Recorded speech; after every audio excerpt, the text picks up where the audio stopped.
So this story isn't necessarily a regular story. This is a three-way love triangle. There are three players here. There's Science, myself, and my boyfriend. And it's a story about how I learned to love all three. Let's start at the beginning. Okay, maybe not this beginning. We're going to start in the spring of 2017. I'm basically fresh out of high school, just turning 18, and looking forward to college. I meet this guy on Tinder. We're both biochemistry majors, both going to the same college and both looking to be doctors.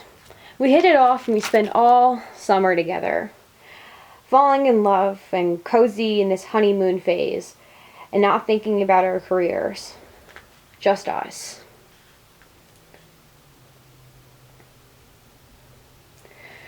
But when school begins, reality hits.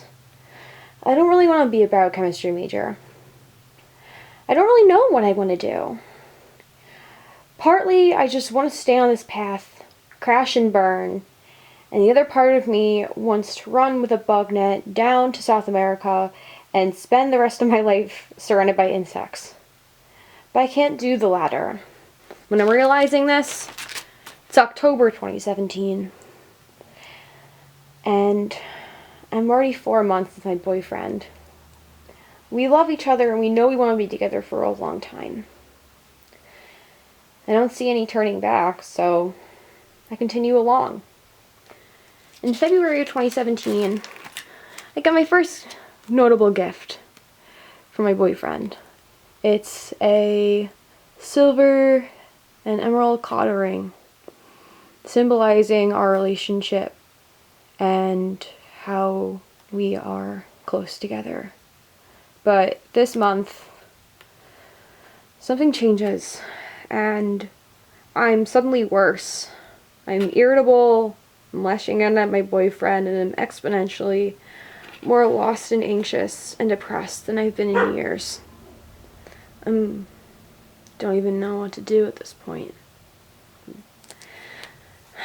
By the time we get to May, it's the end of my first year, and I'm seeing my old psychiatrist again.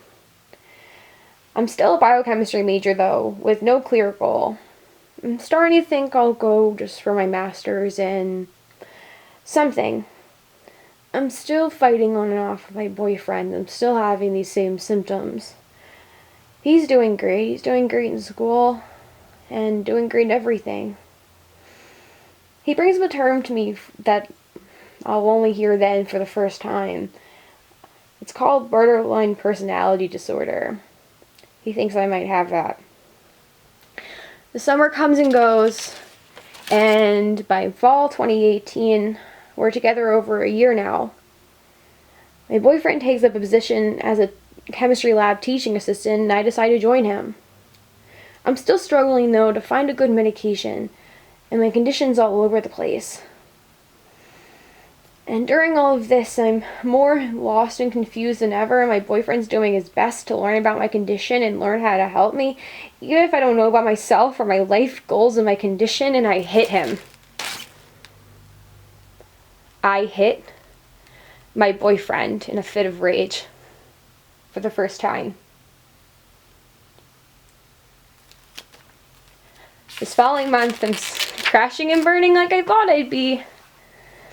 I am really enjoying this TAing, though. It reminds me of when I was younger and I really wanted to teach. I actually, this month, went to an advising session. It's a spur-of-the-moment thing. And I learned about the university's science educator program, and it seems to click that, this track might be it. My boyfriend's elated, and he helps me with every step of the application. And a leap of faith later, I'm a biology major and on the track to become a teacher. I've been with my boyfriend a year and a half. Seems to be going well, but I'm still spiraling.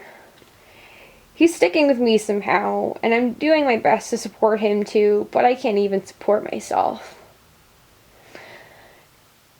This photo was taken on New Year's Eve.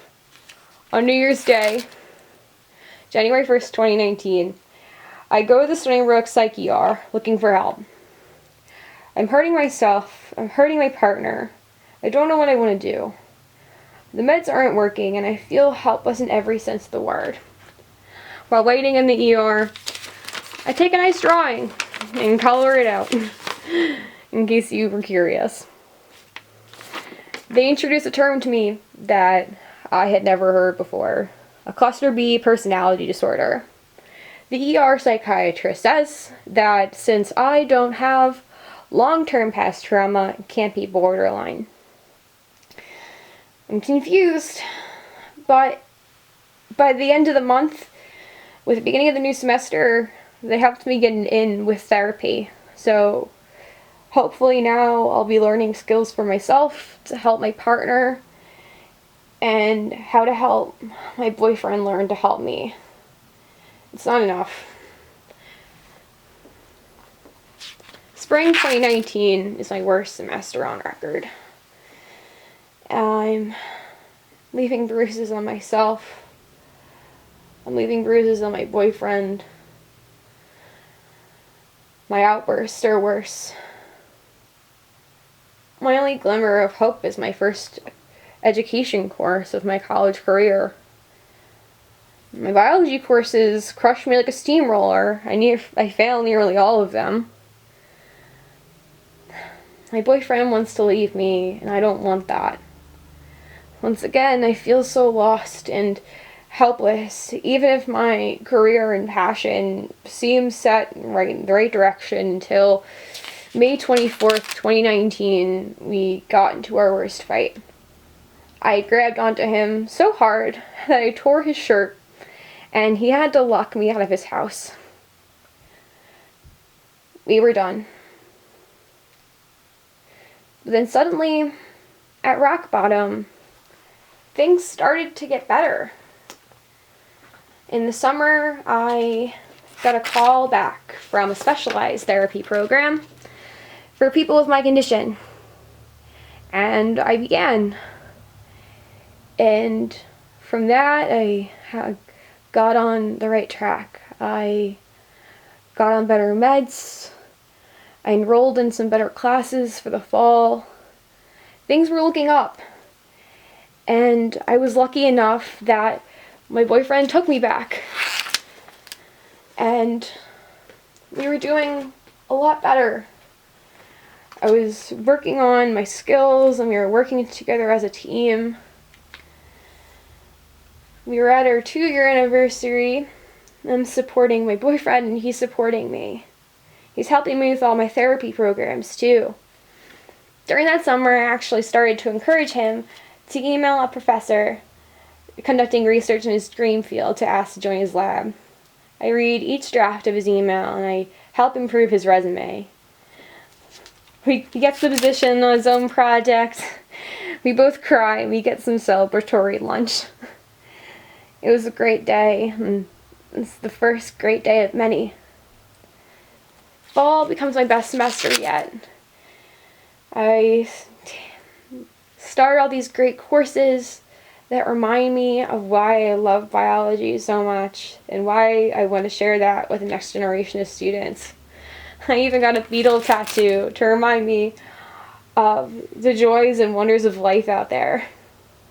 Side note, my boyfriend didn't love how large it was, but when he noticed how happy I was, he couldn't help but love it too.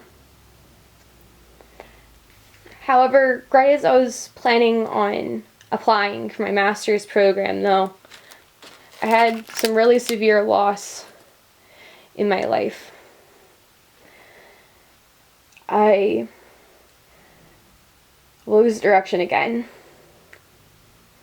However, this time I have my boyfriend, and we're gonna see this through for each other, even if he really had to carry me through that whole month.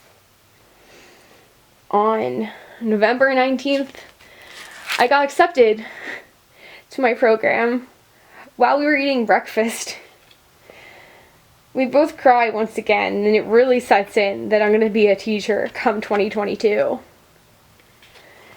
We're the happiest that we've been really after that. and it felt so nice to be looking up. This semester was wonderful. I even got A's all across the board, getting top grades in classes that some call some of the hardest in the program. And I even joined my own biology research lab as the semester ends. The spring comes and goes, and I actually graduated from my therapy program. I'm moving on to the upper levels and learning on integrating the skills into my everyday life and making the most of every day. Obviously, with everything crazy, it's been kind of strange being a bit distant from each other, but we'll be together 3 years as of June 9th. And in the fall, I'll be starting my graduate program and looking forward to it more than ever. I've really started calling myself a future science educator as I help my boyfriend prepare for the GREs and graduate programs. He'll be graduating a year before me, and it's possible we'll be separated for some time as he goes on to graduate school, possibly somewhere farther away. But like that first summer, we're still very much in love. This time, we're stronger, more confident, and looking forward to the future. If you're wondering if there's a continuation of the story, there's not. We're not sure where we're going to go, but we'll be together, and that's what's most important.